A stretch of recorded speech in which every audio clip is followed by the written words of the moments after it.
और अब खबर वाराणसी से आ रही है, जहां पर ये बताया जा रहा है कि उदय प्रताप कॉलेज पर कैसे वक्फ ने मनमानी करने की कोशिश की है। वहां की जमीन पर अपना कब्जा दिखाने की कोशिश की गई है वक्फ की ओर से, और अब एक्शन इस पर आगे क्या होता है उसका इंतजार रहेगा। एक रिपोर्ट दिखाते हैं।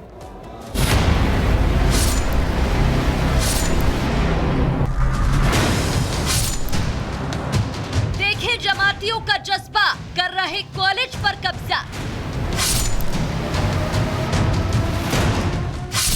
शिक्षा के मंदिर में मजार, छात्रों का भविष्य फंसा बीच मझधार। सामने आया वक्फ का लैंड जिहाद, आखिर कौन मचा रहा उत्पात।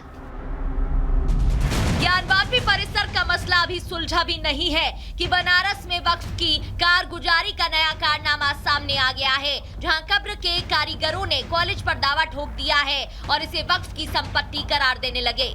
वक्फ बोर्ड की लैंड जिहाद वाली इस नई साजिश का खुलासा हुआ तो मामला वाराणसी के उदय प्रताप कॉलेज का निकला। 100 एकड़ में फैला है कॉलेज कैंपस, जिस पर सुन्नी वक्फ बोर्ड ने अपना दावा किया। वक्फ ने 2018 में कॉलेज को दिया था नोटिस, कॉलेज प्रशासन ने दिया नोटिस का जवाब।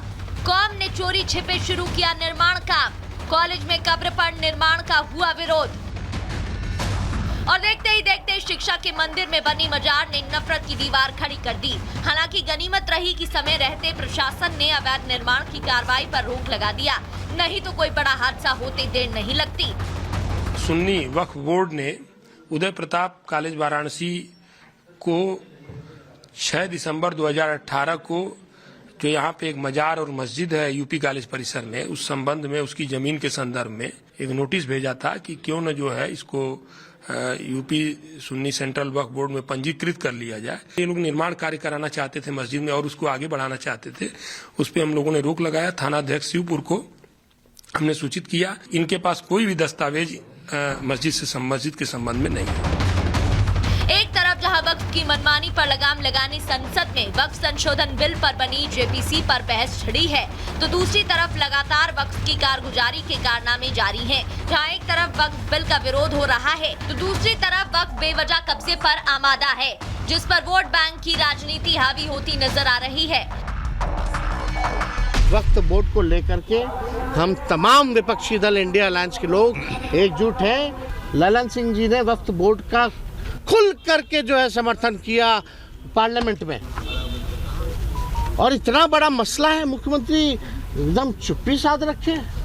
अभी भी वक्त है नीतीश कुमार जी के पास, किसी भी कीमत पे इस बिल का आप समर्थन मत कीजिए। स्पीकर साहब ने हम लोगों को एश्योर किया था, हम लोगों को भरोसा दिलाया था कि हम इसका टाइम एक्सटेंड करेंगे, नंबर 1। दूसरा उन्होंने कहा था 15 दिन में एक बार मीटिंग होगी, नंबर 2। और इन सारी बातों को दरकिनार करके आप कह रहे हैं कि नहीं हमारी रिपोर्ट तैयार है, हम प्रस्तुत कर देंगे।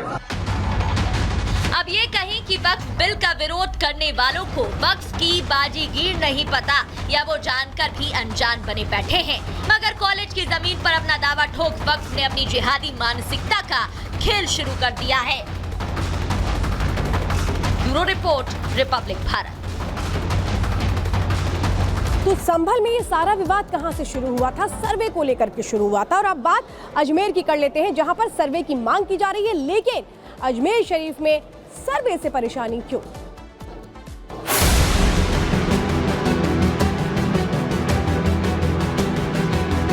मस्जिद खुदवा दी जाए या मजार खुदवा दिया जाए तो कौन आदमी बर्दाश्त करेगा? इससे मुल्क के हालात खराब होंगे।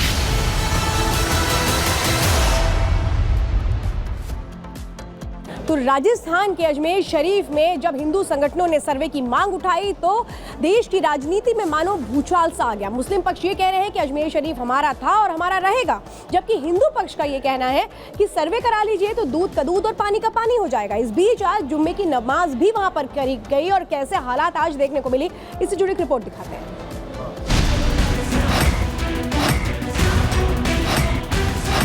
इसके पीछे आरएसएस है, नरेंद्र मोदी है। सिर्फ सनातनी ही ऐसे हैं जो न्यायालय पे संवैधानिक तरीके से हम विश्वास कर रहे हैं। मुल्क को 2 हिस्सों में हिंदू मुस्लिम में बांटने की एक नापाक साजिश है।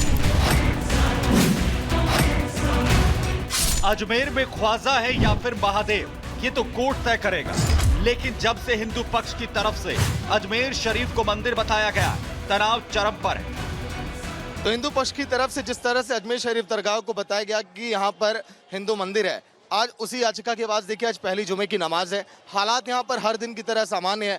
जिस तरह से लोग यहाँ पर पहुँचते थे हंसी खुशी, दरगाह में देखिए अकीदत के लिए यहाँ पर पहुँच रहे हैं। पुलिस भी पूरी तरह से चौकन्नी है, बैरिकेड भी लगाए गए हैं और जगह जगह पुलिस इस समय निगरानी भी रख रही है ताकि जो सौहार्द है, जो भाईचारा है यहाँ पर हमेशा की तरह कायम रहे और हालात यहाँ पर तनावपूर्ण ना बने।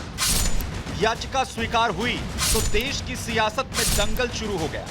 तो वहीं जुमे के दिन आज वहां हलचल भी देखने को मिली। अजमेर शरीफ में आज इस बात की चर्चा जोरों से हो रही है कि 20 दिसंबर को आखिर क्या होगा। बात करें तो हिंदू पक्ष की याचिका के बाद लगातार अब लोगों के बीच चर्चाएं इसी बात को लेकर हैं कि आखिर सुनवाई में आगे अब क्या कुछ होने वाला है। मुस्लिम पक्ष भी अपनी पूरी तैयारी किया हुआ है। जिस तरह से 800 सालों के इतिहास की बात कही गई, इनका यह कहना कि हाँ हमारे दावे मजबूत हैं और जिस तरह से यहाँ पर अकीदत के लिए यहाँ पर हर एक धर्मों के लोग आते रहे, ये परंपरा यहाँ पर लगातार चलती आएगी। लेकिन अब देखना होगा कि जो लोगों के बीच इस समय चर्चाएं हो रही हैं 20 तारीख को होने वाली सुनवाई को लेकर, इसको लेकर क्या तैयारियां रहती हैं मुस्लिम पक्ष की और हिंदू पक्ष अपने दावे को कितनी मजबूती के साथ रखता है। तो अजमेर शरीफ में सर्वे की मांग तो उठाई गई है, लेकिन देखना यह है कि कोर्ट क्या कहता है, क्योंकि इस पर मुस्लिम पक्ष पहले ही कह चुका है कि आखिर ज़रूरत क्या है सर्वे की, क्योंकि अजमेर शरीफ हमारा है, हमारा ही रहेगा। अब देखना है आगे आने वाले वक्त में इस पर क्या कुछ तय किया जाता है। अगली खबर के लिए रुक करेंगे स्टूडियो का प्रगति का। प्रगति, ओवर टू यू। बिल्कुल, और आगे बढ़ते हुए अब रुक कर लेते हैं 2 मिनट में भारत का।